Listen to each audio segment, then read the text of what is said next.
Eu costumo dizer que em relação à Segunda Guerra Mundial, onde morreram 80 milhões de pessoas, portanto é a maior tragédia da humanidade, não há vencedores nem vencidos. Quando morrem 80 milhões de pessoas... Aqui também não há vencedores nem vencidos, porque o horror que a gente assistiu é...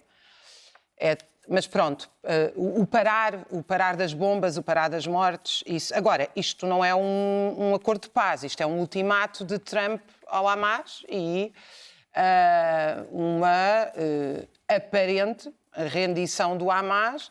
Agora, o que terá acontecido é que Trump ameaçou o Qatar, os Emirados Árabes, etc., e este o Hamas, e para obrigar a negociar, não é negociar, porque se é um ultimato não é uma negociação. Porquê? Porque se Oslo, os acordos de Oslo consagraram de facto a impossibilidade do Estado palestiniano, porque a solução dos dois Estados foi isso que o colocou em cima da mesa. Eu sempre fui a favor de um único Estado democrático, onde todas as religiões pudessem conviver, e acho que essa é, aliás, acho que a história neste momento provou essa solução como a única realista. Este acordo consagra o fim do povo palestiniano, é disso que se trata, porque as forças armadas israelitas, que hoje, aliás, um dirigente do Partido Verde Britânico pediu que fossem declaradas uma organização terrorista, coisa que eu subscrevo inteiramente. O que temos assistido não é nada a não ser puro terror. Continuam a ocupar o território. Não há... o princípio da autodeterminação é uma coisa vaga, sem nenhuma data, sem nenhuma decisão, sem nenhuma capacidade do povo decidir quem é que são os seus dirigentes. E, portanto, isto é uma... Agora, a grande incógnita que eu acho que está aqui... Primeiro, eu acho que aconteceu uma coisa muito importante, que até penso que foi Alexandra Lucas Coelho que escreveu num artigo muito bem escrito: o sionismo morreu. Ou seja, o sionismo é a ideia... A maioria dos judeus nem sequer é sionista. Há judeus em todo o mundo, há muitos judeus, mas a ideia de que há um Estado-nação judeu, essa ideia morreu ao final destes 2 anos de genocídio, que já não são só limpeza étnica. E a segunda questão é... o que é que vai acontecer daqui para a frente? Porque como é que os povos árabes vão olhar esta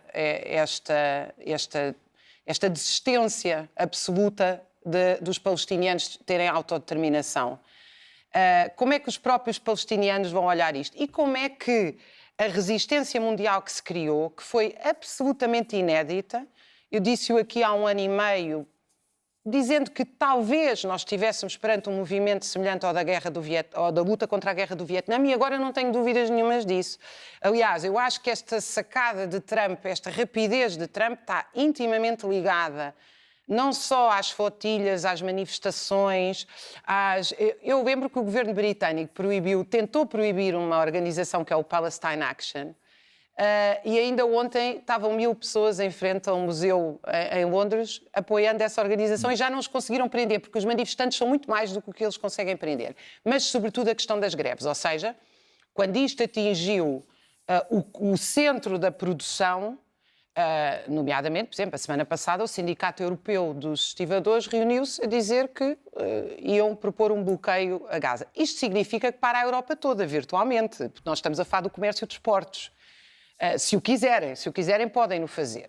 E, portanto, eu acho que isto tudo, os estudantes, aliás, isto começou pelos estudantes, e o paralelo com movimentos como a Maio de 68... A maior pressão internacional levou a isto?